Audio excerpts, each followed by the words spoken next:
Hey guys, it's Mike. It's Rowena. This is something crazy that happened in China. So in Xinjiang, a Communist Party official was demoted because he chose to not smoke in front of religious leaders because he thought that was not good. That was something that was not respectful, and he didn't do it. And because of that, he was demoted. Have you ever heard of something like this before? No. Now let me explain the reasoning behind this. Okay, so in the communist doctrine, it basically says that all communist members, they shouldn't have any beliefs. Yeah. And they should fight back against what they call extreme religious extremism. Right. But by that, okay, by what they mean by that, religious extremism, it's not even like some crazy guy. He's like, yo, I'm gonna blow you up because I want to go to heaven with 72 virgins. I don't know about, that's extreme craziness, right? Yeah. But that's not what they're talking about here. Extreme religion or extreme beliefs to the Communist Party is basically just any beliefs. Yeah. That's it, any beliefs. If you believe in, if you're a Christian, if you believe in Buddhism, if you believe in anything, that's considered extreme already. And so for this individual to kind of show respect in front of religious personnel, religious... And elders. Yeah, that's considered not pushing back. Yeah. That's considered religious extremism. Right, right. So this is actually a huge deal. I mean, getting demoted in the Communist Party, like, that's bad. That's really bad because, like, everybody joins the Communist Party in China because, well, the only reason why people join in China is because of a sort of a brighter future.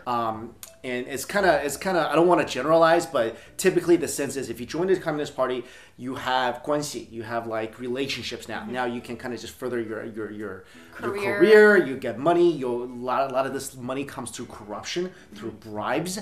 And getting demoted is a huge deal. Granted, he was demoted from a senior staff member to a regular staff member, but still, that's a demotion. For not smoking For refusing to smoke. Like, can you imagine? Like, I mean, well, first of all, I'm kind of curious about this whole situation, right? We don't know the whole story behind it. We just know like what was kind of reported, which is not a lot. But my question is, why? What if he just was like, hey, I didn't want to smoke? Yeah. You know what I'm saying? That's what I was thinking. I don't smoke. I've never smoked in my life. Yeah. So if I had lived in China, would that be... Okay. No. Here's the thing. A lot of these older folks, communists, especially these Communist Party members, they smoke. And I'm not. This is not a stereotype. This is a thing because in China, there's kind of this belief that if you want to get things done, you drink, then you drink and you smoke with each other. Yeah. That's where most business deals are. That's the way it is. Forged. So, this guy, he definitely smokes. It's not like he doesn't smoke. He definitely smokes. But I'm just kind of curious as to why he didn't just be like, yeah, I just had one. I just don't feel like it today. Yeah, I just had one. I mean, I don't feel that good today. Like, I think it might have been in the face of these older religious leaders where he refused to. I think that was probably the premise of why he was demoted, because these older religious figures were present. Right, but again, why couldn't he have just been like, I didn't really... They probably asked him. They're like, are you doing this because of that? If you don't do this, then it's going to mean this, and you're going to get demoted if you don't smoke. He could lie? He'd be like, nah. Like he's in front of the religious leaders. Is he gonna lie? I mean, he's Muslim himself, right? Yeah. So I just don't understand that whole situation. But that's kind of the messed up part about the situation is like I feel like when you're in that situation, when you're in that position, like the communist position or whatever, and I feel like there's certain expectations of you to kind of act like a hooligan. Isn't that what this is? To kind of act like a just a jerk. Yeah. Like, you get punished for not smoking in front of someone. What? Does he get a bonus? Head scratch. Does he get a bonus if he's like, he puffs and he's like, does he get a bonus if he blows smoke in the guy's face? Does he get a raise? You know what I'm saying? Yeah. It's like, you didn't smoke. Oh, but this guy, he smoked and he blew smoke in that religious leader's face. He gets your job. I think it's more of a, people usually do what they're told in China, especially if you're in the Communist Party, you do what you're told by higher officials or by like the doctrines or whatever. So the fact that he refused might be a big reason why. Okay, I mean, I know I get that, which is also really, really messed up because they're trying to fight back against all religion. This was also a story a few months ago when the communist doctrine was released, and it even said the Communist Party's party members should not believe in ghosts, should not believe in anything. You know, that's actually something. Can you imagine like going into like any organization, especially a political organization, and they're like, hey, this is what you can believe in, and this is what you can, and what you can is like. Hey, Rowena, I saw that you went to see Ghostbusters last year. Do you believe in that stuff? No.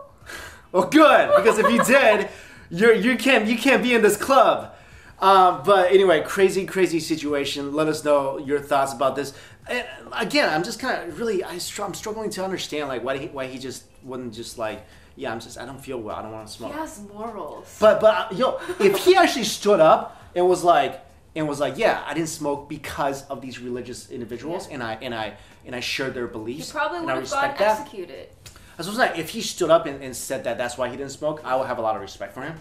I don't know exactly how he got caught. Oh, you know what just popped in my head?